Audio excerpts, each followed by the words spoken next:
1장 9절부터 11절 시작. 내가 이것을 기도하노니 곧 너희의 사랑이 지식과 모든 판단에서 여전히 더 풍성해지고 너희가 뛰어난 것들을 입증하며 그리스도의 날까지 성실하고 즐거운 예수 그리스도로 말미암은 의의 열매들로 가득하여 하나님의 영광과 찬양이 되기를 구하노라. 아멘. 기도하겠습니다. 하나님의 말씀, 귀한 말씀을 오늘 이 시간 저희들에게 준비하시고 또한 주께서 먹이시고자 합니다. 하나님께서 이 말씀을 통해 우리에게 꼭 필요한 대로 채우시고 깨닫게 하시고 주님 앞에 더 나아갈 수 있는 계기가 되도록 도와주십시오. 제 부족함을 감추시고 성령께서 이 시간 처음부터 끝까지 주장하셔서 제 마음의 문을 여시고 루디아가 하나님의 말씀을 듣고 구원받고 변화되는 것처럼 오늘 이 시간에도 그런 역사가 있도록 인도해 주시옵소서. 주님께 이 시간을 온전히 의탁하며 우리 주 예수님의 귀한 존함을 받들어 기도하옵나이다. 아멘. 앉으시겠습니다.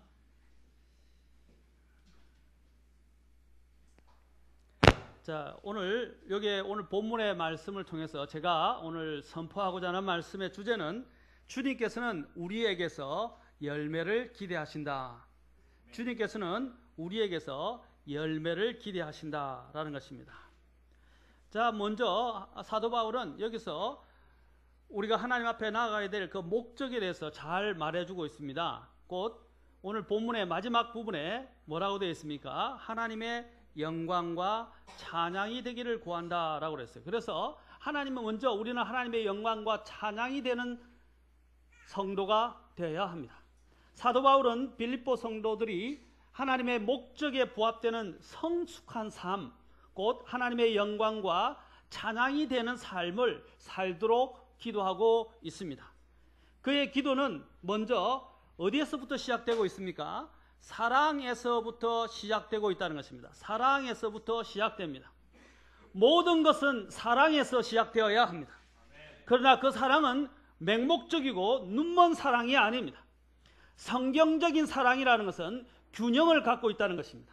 성경적인 사랑은 오늘 여기도 보면 그 사랑이 지식과 모든 판단에서 여전히 더욱더 풍성해지고, 자, 여기서 그 사랑은 맹목적이고 눈먼 사랑이 아니라 지식과 모든 판단에서 풍성해야 한다고 말하고 있습니다.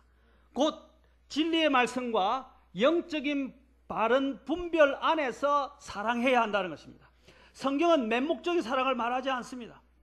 하나님께서 우리를 사랑하셨지만 그냥 죄를 덮어주고 사랑하신 것이 아닙니다. 하나님에게는 공의가 있었고 하나님에게는 바른 방법이 있었습니다.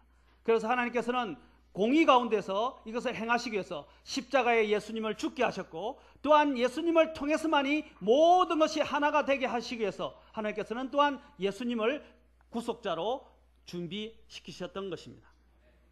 이것이 바로 진리의 말씀과 영적 바른 분별 안에서 갖는 사랑의 모습을 잘 보여주는 것입니다. 먼저 사랑은 영적인 지식에 근거합니다. 여기서 지식이라는 것은 정보의 수집이나 지식 체계를 말하는 것이 아니라 생명의 기본적인 양식, 곧 살기 위해서 필수적으로 인지하거나 터득해야 할 지식을 가리키는 말입니다. 여러분들이 요즘 저도 가끔 가다가 집에 가면 다큐멘터리를 굉장히 좋아하는데, 고향에 내려가게 되면 저희 집에는 TV가 없어서 다큐멘터리를 볼 여유도 잘 없습니다. 그래서 지방에 내려가서 고향에 가게 되면 이제 TV를 보면서 다큐멘터리를 주로 많이 보게 되는데, 다큐멘터리를 보게 되면 거기서 이 플래닛 얼스 해서 이 지구에 관련된 부분과 또 여러 가지 야생적인 삶에 대해서 이야기를 하더라고요. 그래서 어떤 야생적인 곳에, 동떨어진 곳에, 외진 곳에 혼자 떨어지게 됐을 때 어떻게 살아남는가 하는 방법을 가르치는 프로그램이 있더라고요. 그래서 저는 그걸 즐겨봅니다. 어떤 만약 오지에 떨어졌거나 어떤 정말 황량한 사막에 떨어졌거나 아무도 없는 산에서 길을 잃었거나 이런 극단적인 어떤 극한의 상황에서 어떻게 살아남는가 하는 방법을 가르치더라고요. 자, 처음에는 어떻게 살아가야 될지 알지 못하지만 그 방법을 배우게 되면 어떻게 됩니까? 거기서 견뎌내고 나중에 안전한 곳으로 피신하거나 구조받을 때까지 자신의 생명을 연장하는 법들을 어떻게 해요? 가르칩니다. 그래서 그 노하우들을 가르치기 시작해요. 만약에 아무것도 없는 사람이 가서 그곳에 오지에 남겨졌다고 생각해 보십시오. 그는 얼마 갖지 못해서 죽습니다. 얼마 전에도 산에서 길을 잃었다가 길을 찾지 못해서 배고파서 죽은 채 발견된 사람도 있었습니다. 그래서 살 방법을 찾지 못하면 죽는 것입니다. 맞습니까? 마찬가지로 오늘 여기서 말하는 지식은 우리가 하나님 안에서 살아갈 수 있는 그 가장 근원적인 그 지식 근거를 우리에게 말해주고 있는 것입니다. 이것은 생명과 직결되어진 지식입니다. 우리를 하여금 살아갈 수 있는 방편을 알게 하고 터득하게 하고 그 안에서 생명을 더 누리게 할 수 있는 그 지식이라는 것입니다. 지식적 체계가 아니라 정보 체계가 아니라 그 지식을 바탕으로 해서 내가 살아가는 것입니다. 아까 그 살아가는 방법을 터득하는 것이 지식입니다. 그 지식을 통해서 토대로 해서 내가 그 오지에서 살아남는 것처럼 우리가 하나님 안에서 생명을 유지하기 위해서 어떻게 살아남느냐 하는 것입니다. 그것을 바로 하나님의 성경의 말씀이 우리에게 가르쳐 주고 있습니다. 그래서 살기 위해서 필수적으로 인지하거나 터득해야 할 지식을 가리키는 말입니다. 그래서 사도 요한은 요한일서 4장 16절에서 우리를 향해 하나님께서 가지고 계신 사랑을 우리가 알았고 또 믿었나니 라고 말하고 있습니다. 먼저 알았다고 말하고 있습니다. 아멘. 알아야 됩니다. 알아야 돼요. 알지 못하면 안 됩니다. 무지가 차라리 알고 하지 않는 것보다 모르는 것이 더 낫다라고 이야기도 합니다. 그러나 무지하다고 해서 그것이 핑계거리가 될 수는 없습니다. 하나님은 무지한 대로 또한 그것에 대해서 심판하십니다. 하나님은 무지한 것을 하나님은 원하지 않습니다. 알기를 원하십니다. 우리가 예수 그리스도께서 나를 대신해서 십자가에 죽으시고 피 흘리시고 부활하신 것을 우리는 알고 믿는 것입니다. 아멘. 그 하나님의 사랑을 아는 것입니다. 그것을 마음으로부터 아는 것입니다. 그 이후에 우리는 믿게 되는 것입니다. 알아야 합니다. 알아야 살아갈 수 있습니다. 알아야 우리가 행동할 수 있습니다. 알아야 변화될 수 있습니다. 알아야 소망을 가질 수 있습니다. 알아야 한다는 것입니다. 그래서 요한일서에서 우리가 먼저 그 사랑을 우리가 알았고 또 믿었다고 말합니다. 먼저 바로 알고 깨달아야 합니다. 바른 지식이 없이는 바른 사랑을 할 수가 없습니다. 바울 사도는 고린도전서 13장에서 뭐라고 말씀하십니까? 사랑은 불법을 기뻐하지 아니하고 진리를 기뻐하며 라고 말하고 있습니다. 이 사랑은 진리와 연결되어 있어요. 진리가 없는 사랑, 진리에 근거하지 않은 사랑은 잘못된 사랑입니다. 아멘? 무조건적으로 아이들을 사랑한다고 하면서 아이들에게 바른 것을 가르치지 않는 부분은 그것은 사랑이 아니에요. 그것은 잘못된 사랑이라는 것입니다. 아이들로 하여금 아이들을 사랑하기 때문에 어떻게 됩니까? 아이들을 사랑하기 때문에 아이들을 교정해주고 무엇이 옳고 그른 것인가, 어떻게 살아야 하는가, 어떻게 하는 것이 옳은 것인가를 지적해주고 책망하고 징계하고 가르쳐야 하는 것입니다. 아멘? 가르쳐야 됩니다. 그래서 성경에서는 에베소서에서 사랑 안에서 진리를 말하라 라고 말했습니다. 사랑 안에서 뭘 말하라고요? 진리를 말하라. 진리를 말하지만 사랑이 없으면 안 돼요. 사랑 안에서 진리를 말하라. 그리스도인의 사랑은 감정적이고 무절제하며 맹목적인 사랑이 아닙니다. 오히려 풍성하면서도 절제되어 있고 통찰과 분별을 갖고 실행하는 사랑이라는 것입니다. 이단들 가보십시오. 특히 안식교인들 여러분 가보거나 이단들 가보십시오. 제가 애청교회에 빠진 사람들을 건져내는 이런 일들도 했었습니다. 그런데 그 사례 이단들의 특징이 뭐냐면 엄청나게 사랑을 많이 강조해요. 얼마나 헌신적으로 서로를 위하고 사랑하고 챙겨주고 하는지 정말로 우리가 본받아야 할 만큼, 또 제가 아는 잘 지인인데 가장 가까이 있는 지인 중에 한 분이 또 한 번은 안식교회에 빠질 뻔했어요. 지금도 아직도 믿지는 않는데 안식교회에 빠질 뻔했어요. 안식교인과 어느 학원에 가는데 안식교인들이 있어가지고 그 안식교인들을 만나게 되는데 얼마나 따뜻하고 정감이 넘치고 사랑하고 서로가 또 이렇게 위해주는지 마음이 막 쏠리더라는 거예요. 그래서 저희들하고 이야기하는데 안식교회는 아니라는 것입니다. 왜냐하면 그들은 사랑은 강조하지만 진리가 부재하다는 것입니다. 진리가 모자란다는 것입니다. 아멘? 우리가 사랑하지만 사랑 안에서 진리를 말해야 합니다. 사랑은 진리를 기뻐하고 불법을 기뻐하지 않는다는 것입니다. 이것이 성경적인 사랑이라는 것입니다. 이와 같은 사랑이 풍성하고 또한 사랑은 풍성하면서도 절제되어 있고 통찰과 분별을 갖고 실행하는 사랑이 성경적인 사랑인 것입니다. 이와 같은 사랑이 풍성하고 성숙할 때 신자는 더욱 뛰어난 것들이 무엇인지 입증할 수 있게 되는 것입니다. 사도 바울이 뭐라고 했습니까? 너희가 사랑 안에서 어떻게 해요? 더 뛰어난 것들을 입증하라 라고 고린도전서에서 말씀하고 있어요. 더 뛰어난 것들을 입증하라. 바로 사랑, 진리 안에 입각한 그 온전한 바른 사랑만이 하나님의 온전한 것들을, 선과 악을, 그리고 바른 것들을, 더 뛰어난 것들을 입증하게 되는 것입니다. 그러나 성장해 가면서 그 신자는 옳고 그른 것, 선하고 악한 것, 좋은 것과 나쁜 것을 구별하게 되지만 거기서 그치면 안 됩니다. 우리가 선과 악을 분별하는 그 위치에까지 다다랐다고 해서 거기서 그치면 안 된단 말입니다. 그것이 잘못되면 판단하고 정죄하고 다른 사람을 죽이는 도구가 될 수 있어요.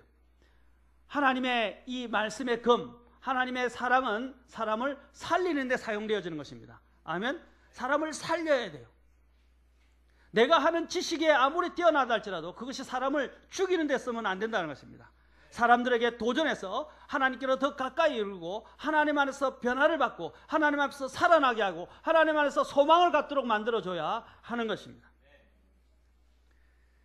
그 신자는 그냥 선과 악, 좋은 것과 나쁜 것, 그리고 옳고 그른 것을 구분하는 데에서 그치면 안 되고 한층 더 깊은 데로 나아가서 이제는 여러분 이것이 성숙한 잘 들으십시오.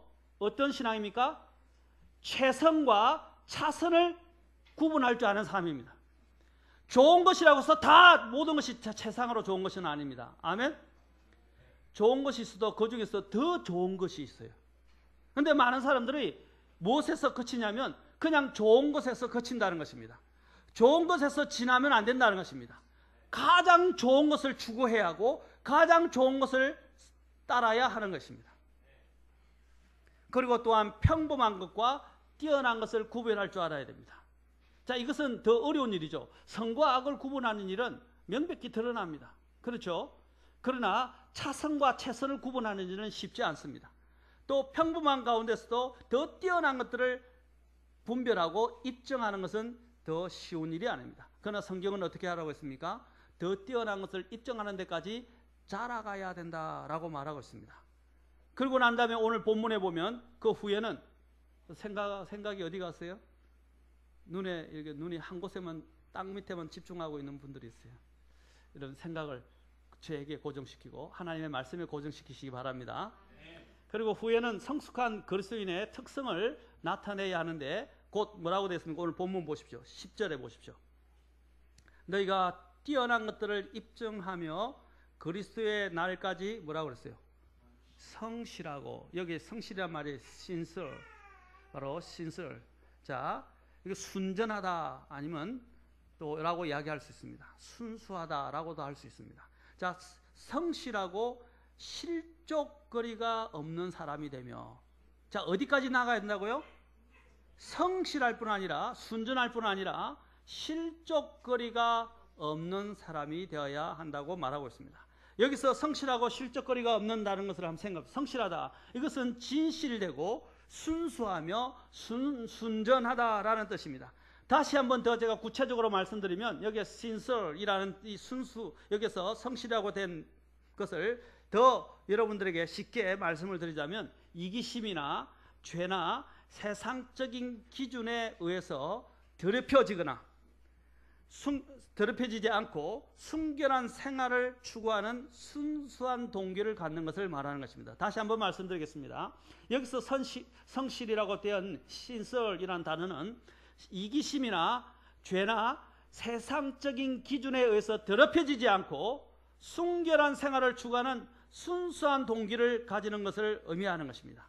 집약해서 말한다면, 다시 말해서 쉽게 여러분에게 집약해서 말한다면, 어디에 내놔도 하나님 앞에서나 또한 사람 앞에서 끓일 것이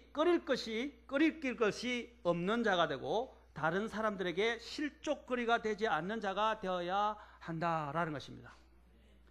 이해하시겠습니까? 하나님 앞에서나 사람 앞에서나 끄리끼는 자가 되지 않고 실족거리가 되지 않는 사람. 이 말은 불의를 행하는 자들이 우리가 빛 가운데 우리가 진리 안에서 행하기 때문에, 또는 우리가 어두움 안에 있는 사람들이 우리가 빛 가운데서 행하기 때문에 그들에게 실족거리가 되는 것을 말하는 것이 아닙니다.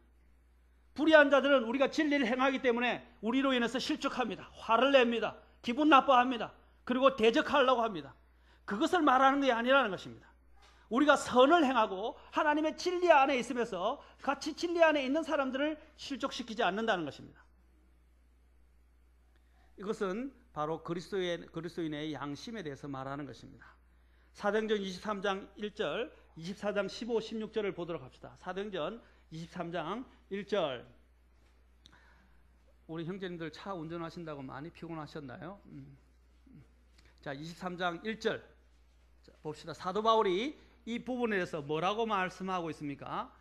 사도행전 23장 1절 그리고 24장 15절 16절을 보겠습니다. 사도 바울이 공회를 진지하게 바라보며 이르되, 자, 이렇게 이야기하고 있습니다. 예배 시간에 자꾸 왔다 갔다 하네. 우리 아이들 왔다 갔다 하면 신경이 써 있어 안 돼요.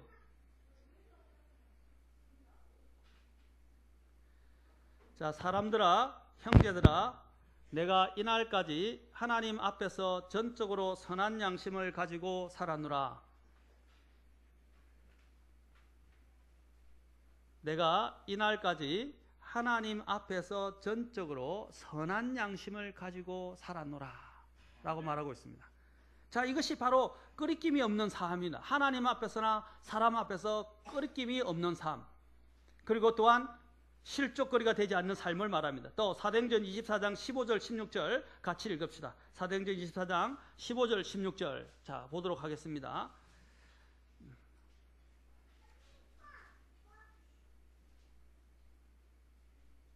시작. 또 그들도 스스로 인정하는 바 하나님을 향한 소망을 내가 가졌으니 그것은 곧 죽은 자들의 부활, 즉 의로운 자들의 부활과 불의한 자들의 부활이 있으리라는 것이니이다. 이 소망 속에서 나는 하나님과 사람들을 향하여 항상 양심에 실족하게 하는 일이 없도록 스스로 힘쓰나이다. 아멘.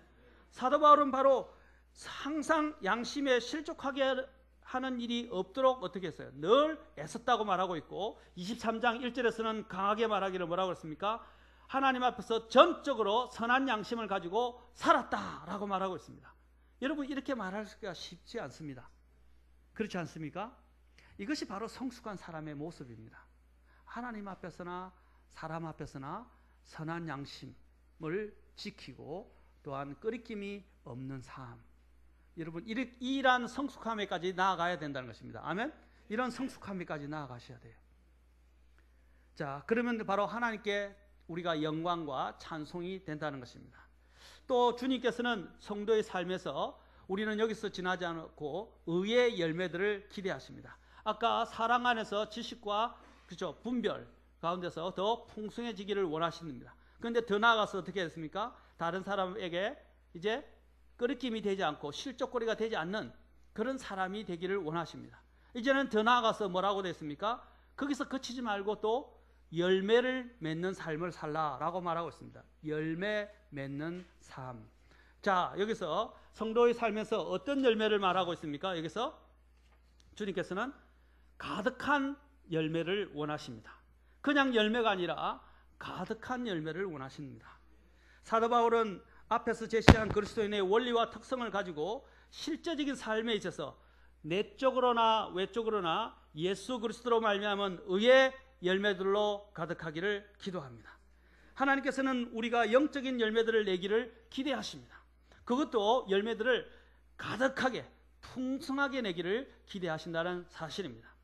여러분, 우리가 알고 있지만 주님께서 10불인 자의 비유를 통해서 30배, 60배, 100배 했습니다. 주님께서 옥토바에서 열매를 내는 것만 말씀하지 않고 30배, 60배, 100배에 대해서 말씀하셨어요. 왜 이런 차이를 주께서 말씀하셨을까요? 주님이 기대하는 것은 가능한 한 많은 열매를 내라 이 말입니다. 그러면 어떻게 가능한 많은 열매를 낼 수 있는가? 그거는 다음 시간에 제가 계속해서 살펴볼 것입니다. 어떻게 해서 이런 차이가 만들어지는가 하는 것입니다. 무엇보다도 하나님께서는 일단 우리의 삶에서 열매를 기대하신다는 것을 기억하셔야 합니다. 저와 여러분의 삶에서는 열매가 있습니까? 어떤 열매가 있습니까? 자, 두 번째로 주님은 성도의 삶에서 의의 열매들을 기대하십니다. 가득한 열매뿐 아니라 의의 열매를 기대하신다는 것입니다. 그 열매의 종류는 아무 열매가 아니라 의의 열매입니다. 이 의의 열매라고 규정한 것은 그 열매가 하나님의 생명과 직결되어 있다는 것입니다. 연결되어 있다는, 하나님의 생명과 연결되어 있다는 것입니다. 의의 열매는 어디로부터 오는 것입니까? 나에게서 오지 않습니다. 하나님에게서 온다는 사실입니다. 따라서 그 열매를 위해서는 먼저 하나님과 하나님의 생명과 연결되어야 하고 그분께서 우리 안에서 지난 시간에 이야기한 것처럼 일하셔서 풍성한 열매를 내도록 먼저 강구하고 우리 자신을 내어드려야 합니다. 여러분 제가 다음에 되게 되면 또 보여드리겠지만 여러분 한자 계속 왜 콩콩하지? 제가 한자를 공부해 보면 처음에 여러분 한자가 번자체와 간자체가 있는데 지금 중국 대륙에서 쓰는 것은 간자체입니다. 한자를 많이 줄여버렸어요. 그러나 지금 대만에서는 여전히 번자체에서 온전한 이전에 있던 줄이지 않은 말을 쓰고 있어요.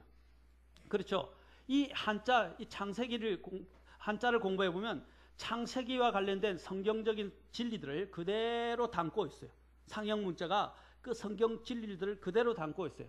여러분들이 다음에 되면 제가 그것들의 몇 가지 예들을 보여드리면서 하나님이 바로 중국인의 최초의 삶과 중국인 조상들 가운데서도 역사하셨고 그들로 하여금 하나님을 반영해서 진리를 반영해서 이 한자를 만들어내도록 하셨다는 사실입니다. 놀랍습니다. 그 중에 하나가 대표적인 단어가 의라는 단어입니다. 아까 의의 열매라고 얘기했죠. 의가 어디서 나오느냐? 여러분 의를 보면 위에 양자가 있어요. 양자가 있어요. 그렇죠? 그렇죠? 그 다음에 그 밑에 뭐가 있냐면 나아자가 있어요. 나를 가리키는 아가 있다고. 그래서 양 밑에 나가 어떻게 합니까? 나가 무릎을 꿇고 있다는 것입니다. 자, 그 말은 뭐냐면 양 아래 있게 될 때 그것이 어떻게 됩니까? 의가 된다 이 말입니다. 아니 왜 갑자기 양과 내가 같이 연결되어 있는 거예요? 이 양은 바로 하나님의 어린 양이신 예수 그리스도를 이야기하는 것입니다. 여기서 아는 뭐냐면 그 어린 양이신 예수 그리스도 아래 내가 무릎 꿇고 그분 앞에 겸손하게 나아가게 될 때 하나님 앞에서 의롭게 받아들여진다 이 말입니다. 그것이 칭의예요. 칭의가 뭡니까? 하나님 앞에서 어렵다함을 받는 것입니다. 언제 어렵다함을 받게 되는 것입니까? 어린 양이신 예수 그리스도 앞에 믿음을 가지고 나아가게 될 때 그때 하나님 앞에 의로 여겨진다는 것입니다. 그래서 의의 열매라는 것은 무엇입니까? 바로 하나님과 연결되어 있어야 돼요. 예수 그리스도와 함께 연결되어 있어야 된다는 사실입니다. 여러분들이 예수 그리스도를 믿을 때 이제 그때부터는 이제 의의 열매를 만들어낼 수 있는 공장이 되는 거예요. 아멘?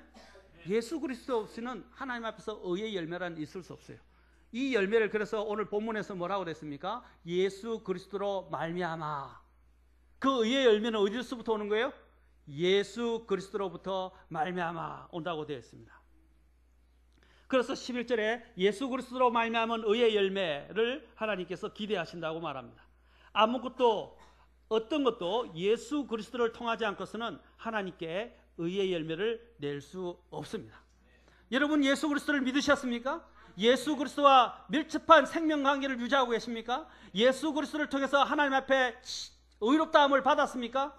그래야만이 여러분들이 하나님 앞에 드리는 그 열매가 진정으로 받아들여지는 열매가 되는 것입니다. 아멘. 예수님께서는 요한복음 15장 1절에서 말씀하시기를 나는 참 포도나무요 내 아버지는 농부시니라 라고 말씀하셨어요. 예수님이 바로 참 포도나무라고 말씀하셨어요. 그 다음에 주님께서 4절과 5절 요한복음 15장 4절과 5절에서 계속해서 말씀하십니다. 내 안에 거하라 나도 너희 안에 거하리라. 가지가 포도나무, 예수님이 참 포도나무로 하셨죠. 가지가 포도나무 안에 거하지 아니하면 스스로 열매를 맺을 수 없는 것 같이 너희도 내 안에 거하지 아니하면 더 이상 열매를 맺을 수 없느니라. 아멘. 우리 가지는 어떻게 해요? 그 나무에 딱 붙어져 있어야 돼요. 그렇죠? 그래야 영양분과 물과 수분과 영양분을 공급받을 수 있어요. 그래야 어떻게 그 가지가 살아서 마르지 않고 열매를 낼 수 있는 것입니다. 바로 그 참 포도나무, 나무는 누구입니까? 예수님입니다. 그 예수님의 생명의 권원이 우리 이 가지는 예수님께 접붙여 있어야 돼요. 그래야만이 열매를 낼 수가 있어요. 그 가지를 관리를 잘해야 돼요. 우리도 보십시오. 잎사귀가 시들어가서 떨어지지 않습니까? 또 어떤 때는 가지치기를 합니다. 왜 가지치기를 합니까? 그 가지치기를 해야 생명이 온전한 것들이 더 잘 자랄 수 있어요. 그 무성한 잎사귀를 열매를 내지 못하는 가지만 번성하면 어떻게 해요? 다른 가지들, 열매를 낼 수 있는 가지들까지도 다 망쳐지게 돼요. 왜냐하면 먹고 살지도 못하면서 다른 것들에 있는 생명까지 앗아가거든요. 그렇지 않습니까? 그래서 가지를 치는 거예요. 그래서 곧바로 잘 자라도록 만들어주는 거예요. 더 열매를 많이 맺도록. 우리가 볼 때는 가지가 더 많으면 열매가 많을 것 같지만 그렇지 않습니다. 열매 맺지 못하는 가지들이, 병든 가지들이 있다는 것입니다. 벌레 먹은 가지들이 있다는 것입니다. 그럴 때는 어떻게 해요? 잘라버려야 돼요.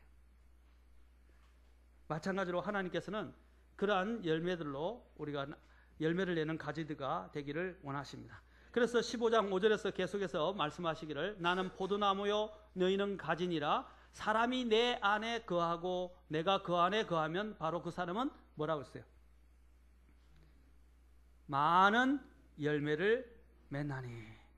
많은 열매를 맺나니. 이것이 법칙입니다. 나중에 이제 아까 다시 더 자세하게 나지만 이것이 법칙이에요. 사람이 내 안에 거하고 그 사람이 내가 그 안에 거하면 바로 그 사람은 많은 열매를 맺는다. 그리고 난 다음에 주님께서 가장 결정적인 말씀을 하셨어요. 나 없이는 너희가 아무것도 할 수 없느니라. 이것이 열매를 맺는 가장 중요한 법칙입니다. 네 번째로 주님은 하나님의 찬송과 영광이 되는 열매들로 가득하기를 원하십니다. 첫째는 어떻게 해요? 열매가 가득하기를 원하십니다. 두 번째는 주님께서 의의 열매들로 가득하기를 원하십니다. 세 번째는 주님께서 예수 그리스도를 말미암은 의의 열매를 내기를 원하십니다. 네 번째로는 이제 더 나아가서 하나님의 찬송과 영광이 되는 의의 열매들로 가득하기를 원하십니다. 궁극적인 목적은 뭐예요? 하나님께 영광과 찬송이 되는 것입니다. 아멘. 우리의 삶에서 예수 그리스도로 말미암은 의의 열매들로 가득할 때에 그것들은 하나님의 영광과 찬양이 됩니다. 우리는 우리의 풍성한 열매로서 우리 자신의 영광을 추구해서는 안 됩니다. 요한복음 15장 8절에서도 예수님께서는 오늘 이 본문에 있는 것과 똑같은 말씀을 하십니다. 자, 본문에 있는 말씀 11절 보십시오. 본문에 보니까 예수 그리스도로 말미암은 의의 열매들로 가득하여 하나님의 영광과 찬양이 되기를 원한다라고 사도 바울이 기도하고 있어요. 뭐라고요? 하나님의 영광과 찬양이 되기를 원한다. 이게 궁극적인 목적이에요. 열매를 내는. 그렇죠? 자, 그런데 예수님이 동일하게 또한 요한복음 15장에서 말씀하고 있어요. 요한복음 15장 8절 같이 잠깐 봅시다. 요한복음 15장 8절에서 자, 짓고 있어요. 빌립보서 짓고 요한복음 15장 8절에서 이렇게 말씀하십니다. 자, 잘 보세요. 너희가 열매를 많이 맺는 것 이것으로 내 아버지께서 어떻게 되신다고요? 영광을 받으시나니. 많이 열매를 많이 내는 것으로 하나님께서 영광을 받으신다. 이로써 또한 뭐가 된다고 그랬어요? 내 제자가 되리라. 여러분, 주님은 생명의 열매를 내셨지 않습니까? 아멘? 첫 번째 아담은 뭐라고 고린도전서 15장에서 뭐라고 불려집니까? 첫 번째 아담은 살아있는 혼이었지만 두 번째 아담이신 마지막 아담이신 예수님은 뭐라고 그랬어요? 살려주는 영이라고 되어 있어요. 그분은 자신만 살아있을 뿐 아니라 다른 사람을 살리는 영이십니다. 아멘. 그분 안에서 있으면 사람들이 살아나게 돼요. 우리도 마찬가지. 주님의 제자가 되었다는 건 뭡니까? 주님을 믿는다는 건 그분의 생명에 참여한 것이고 그분의 살려주는 영이 내 안에 있으며 살려주는 영이 어떻게 합니까? 다른 사람들을 살려주게 된다 이 말입니다. 살려주는 그런 생명을 나타낸다는 것이에요. 그리스도인이 되고 난 다음에 내가 다른 사람들에게 생명력을 주지 못하고 살려주지 못한다면 열매를 맺지 못하는 겁니다. 그것이 생명이 있다는 특징이에요. 아멘? 여러분 직장을 왜 다니십니까? 돈 벌러 다니십니까? 여러분 직장은 돈 버는 것이 목적이 아니에요. 물론 생계를 위해서 하나님께서 직업을 주셨어요. 직업이 있어야 살아갈 수 있어요. 그러나 직업의 목적 중에 하나는 또 무엇입니까? 하나님께서 그곳에서 있는 동안에 사람들에게 복음을 전하라는 것입니다. 사람들의 빛과 소금이 되라는 것입니다. 영혼들을 구원하라는 것입니다. 그래서 여러분이 사업을 할 때 어떻게 합니까? 전도지를 갖고 와서 전도지를 펴놓고 갖고 가게 하십시오. 고객들이 갖고 가게 하십시오. 싫어하는 고객도 있겠죠? 그러나 좋아하는 고객도 있어요. 그것을 통해서 영혼이 구원받는다면 그보다 더 가치 있는 직업은 없다는 것입니다. 직장에서 여러분이 뭘 하십니까? 그냥 일에만 죽도록 매달리십니까? 후배들에게 일만 시키고 또 상사들에게 지시만 받고 그냥 일만 시간만 때우십니까? 그게 아니라는 겁니다. 그 안에서 사람들을 만나고 또 하나님이 예비한 사람들을 찾고 그래서 그들에게 복음을 전하고 그들을 주님께로 인도하고 교회로 인도하고 또 교회를 세워가는 것입니다. 그 일들을 하셔야 돼요. 그 목적을 잃어버리면 안 됩니다. 아멘? 빛과 소금의 역할과 같은 인격적인 열매, 그 다음에 더 나아가서 그리스도의 향기를 드러내고 그와 더불어 예수님의 생명을 전하는 사람들이 되어야 합니다. 아멘? 그냥 직장이면 다니지 마세요. 계획을 갖고 기도하시기 시작해요. 처음부터 당장 막 가서 전도지 막 나눠주고 그러다가 직장에 찍혀가서 그렇죠? 찍혀서 바로 잘릴 수도 있어요. 그러나 그렇게 하라는 게 지혜롭게 점심시간이나 다른 시간에 사람들에게 본을 보이고 성실한 모습을 본을 보이고 그 다음에 전도지를 주거나 아니면 복음을 전할 수 있는 계기들을 마련하는 것입니다. 그 밥도 사주고 밥을 왜 사줍니까? 돈 아깝죠. 밥 사주는 그렇죠? 그러나 밥을 왜 삽니까? 그런 기회들을 얻기 위해서 그 사람들과 관계를 개선하라 이 말입니다. 아멘? 여러분 모든 삶은 관계적인 것입니다. 저도 참 깨달았는데 옛날에는 옳고 그런 것만 가지면 살 수 있다고 생각했어요. 그런데 하나님께서 가르친 것이 옳고 그런 것만 가지고 사는 것이 인간이 아니라는 것입니다. 인간은 관계가 필요합니다. 관계를 통해서 살아가야 합니다. 아멘. 그런데 제가 참 요즘 공부하는데 참 재밌는 것을 많이 발견하게 됐고 또 감사한 것이 뭐냐. 요즘 제가 책을 하나 샀는데 이전에 관계의 회복이라는 책입니다. 관계에 관련돼서. 그렇죠. 그래서 RQ라고 이야기합니다. RQ, Relationship. 그렇죠. 그래, 관계 지수 이야기를 합니다. 그렇죠. 이 관계는 너무나 중요합니다. 근데 요즘 제가 양자역학을 조금씩 공부하고 있는데 다시 이 양자역학을 공부하면 양자역학은 신비스럽습니다. 이 양자역학의 물리학, 양자물리학은요 현대 물리학의 고전적인 것을 완전히 뒤바꿔 놨습니다. 그런데 이 양자역학은 정말로 이 과학자들이 미스테리하게 이게 설명을 할 수가 없어요. 설명을 하는데 이 놀라운 게 뭐냐면 하나가 동시다발적으로 존재하고 하나가 어떻게 하냐면 모든 것들이 살아났다 나타났다 그런 불확정성의 원리라 그러는데 살아났다 사라졌다가 다시 나타났다 하면서 순간적으로 한 곳에 있으면서 동시에 여러 곳에 있고 한 곳에 있으면서 없어졌다가 살아났다 하면서 시간과 공간을 초월한다는 것이 바로 이러한 양자역학의 원리입니다. 그런데 놀라운 게 뭔지 아세요? 이 양자역학의 원리에서 한결같이 과학자들이 이야기하는 게 뭐냐면 이것은 단지 우리가 보는 것에 의해서 존재하는 것이 아니고 보이지 않는 것에 의해서 우리는 존재하는 것인데 조금 어렵죠. 모든 것이 관계학적이다라고 말하고 있어요. 모든 것이 다 하나로 다 연결해. 이 우주가 우리 안에 있는 이 세포 하나와 우리가 말하는 말 한마디와 모든 것이 다 연결되어 있다는 것입니다. 이게 자칫 잘못하면 유해지로 나아갈 수 있어요. 저는 유해지를 말하는 것이 아니라 하나님이 만드신 원리를 이야기하는 것입니다. 모든 것이 다 원자 하나, 전자 하나, 핵 하나, 이 중성자 하나 모든 것들이 다 한결같이 다 연결되어 있다는 것입니다. 놀랍죠? 이 우주가 우리가 볼 때는 다 모든 게 이게 다 굉장히 무게를 갖고 있고 질량과 부피를 갖고 있다고 생각하지만 콩알 하나로 다 직결되어 있을 때예요. 우리가 보고 있는 것들이 보이는 것이 아니라는 것입니다. 자, 어려운 이야기. 다음에 자세하게 제가 양자 물리학과 하나님과의 관계를 말씀을 드릴 것입니다.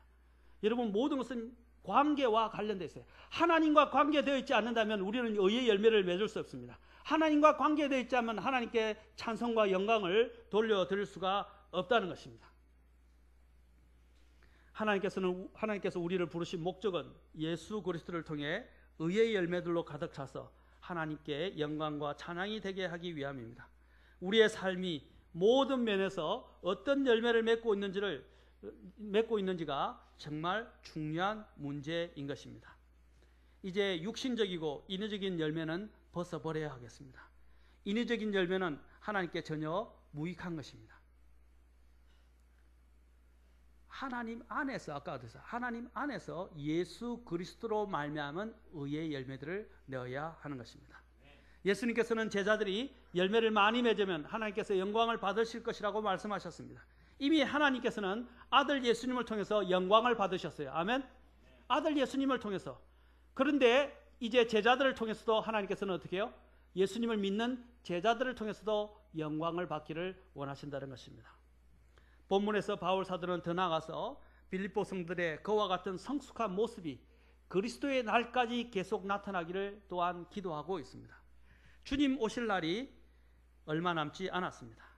주님은 우리에게서 이러한 그리스도인의 원리와 특성 안에서 주님께 대한 열매를 내어 주님께 영광과 찬양이 되기를 간절히 원하십니다.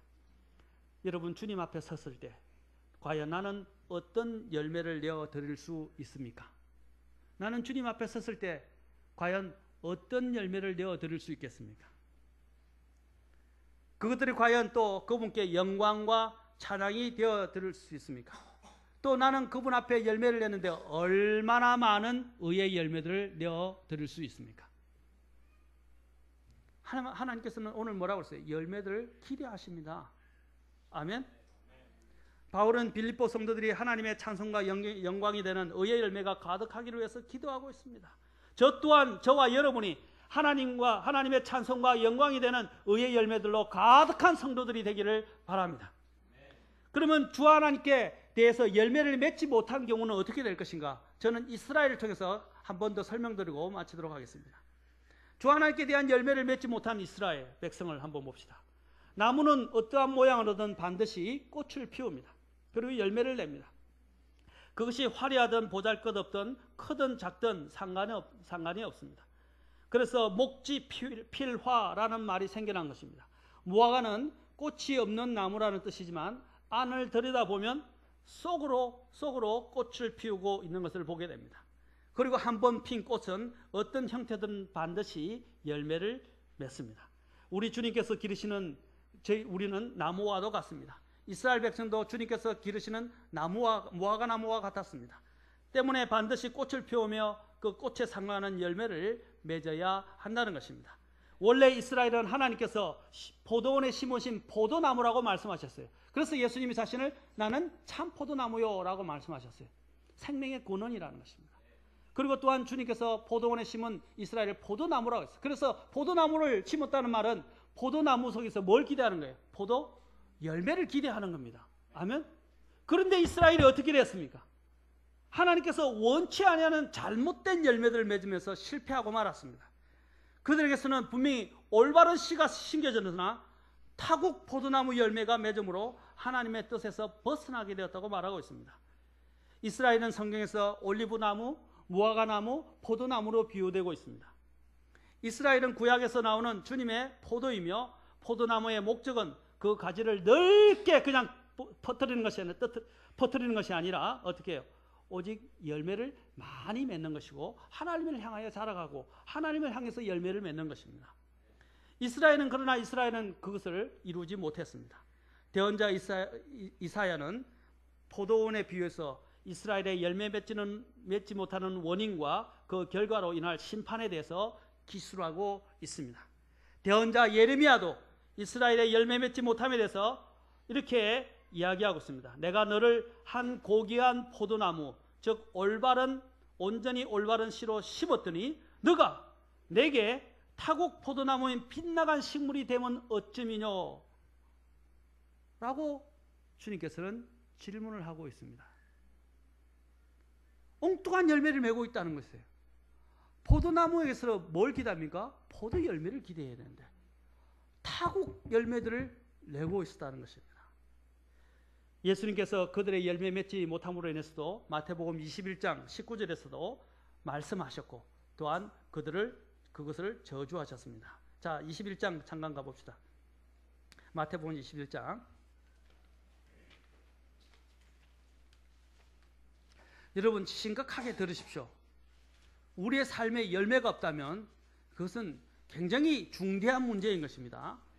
중대한 문제예요. 21장 19절. 자, 그분께서 18절부터 읽겠습니다. 이제 아침에 그분께서 도시 안으로 되돌아가실 때에 시장하시더라. 그분께서 한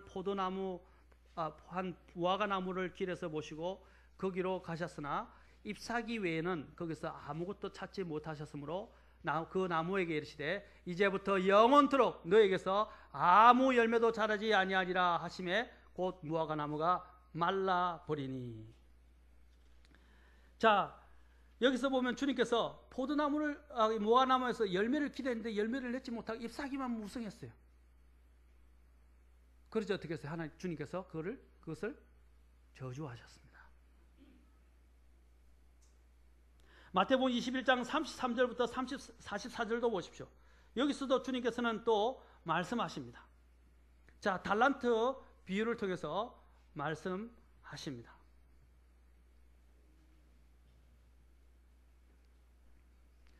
자, 봅시다. 33절부터 또 다른 비유를 들으라.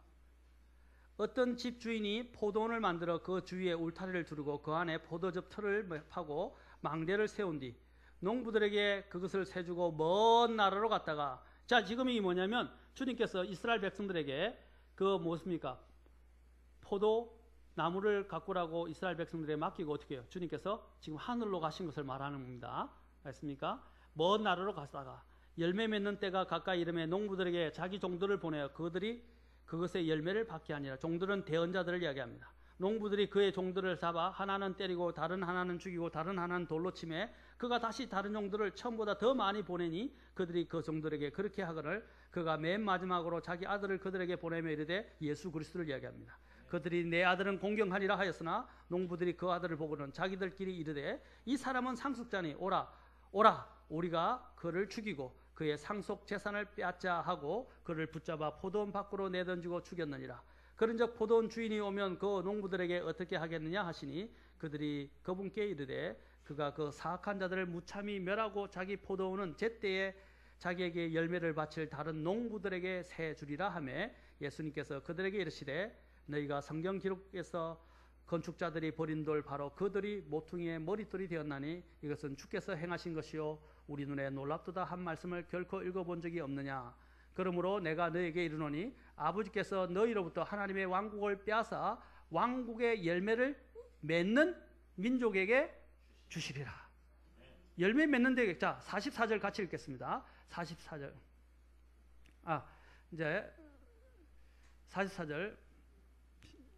누구든지 이 돌 위에 떨어지는 자는 부서지겠고 누구에게든지 이 돌이 떨어지면 그를 갈아서 가루로 만들리라 하시니라.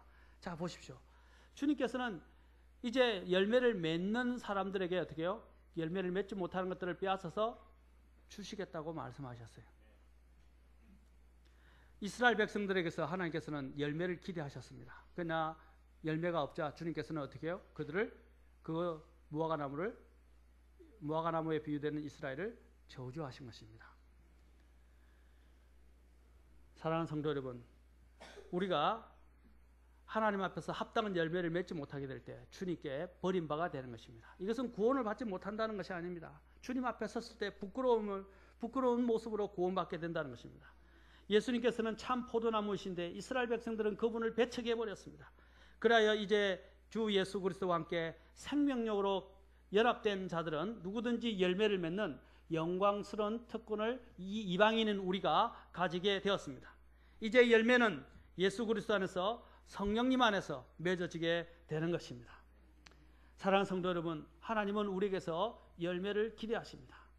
바로 오늘 여기 있는 이 마태복음의 말씀은 이스라엘 백성을 향한 하나님의 탄식입니다. 하나님께서는 이스라엘 백성들이 극상품, 가장 좋은 상품의 열매를 맺기를 원하셨는데 그들은 하나님의 기대를 저버리고 돌포도 나무의 열매를 맺었다고 말하고 있습니다. 여러분, 극상품과 들포도 같은 이렇게 막 자란 거하고 비교가 되겠어요?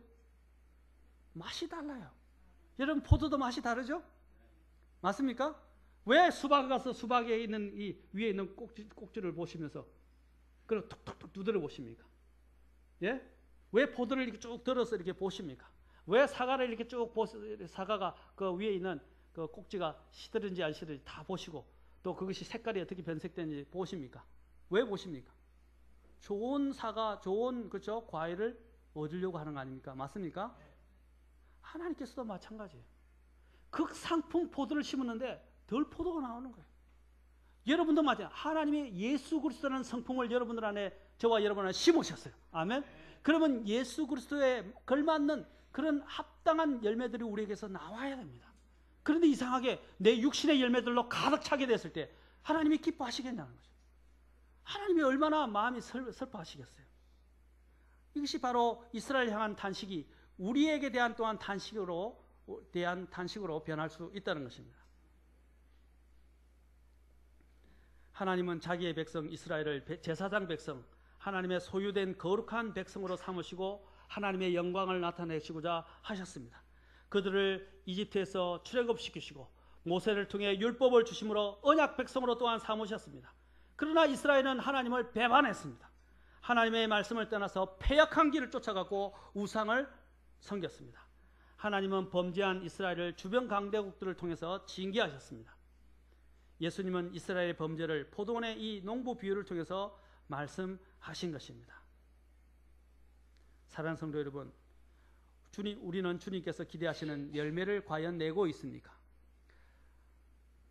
너무 연휴가 길었던 것 같아요. 너무 연휴가 길어서 그러다 보니까 잠의 열매들만 가득 찬 것 같아요.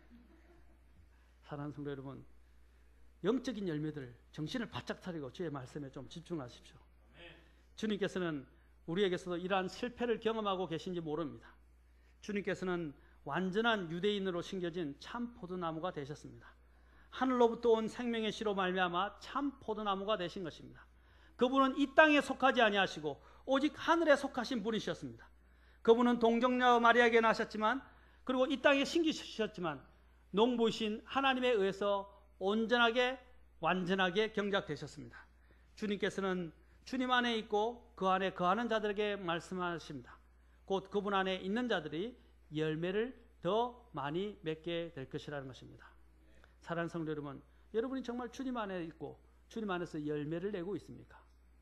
내가 열매를 맺지 못하는 이유가 무엇입니까?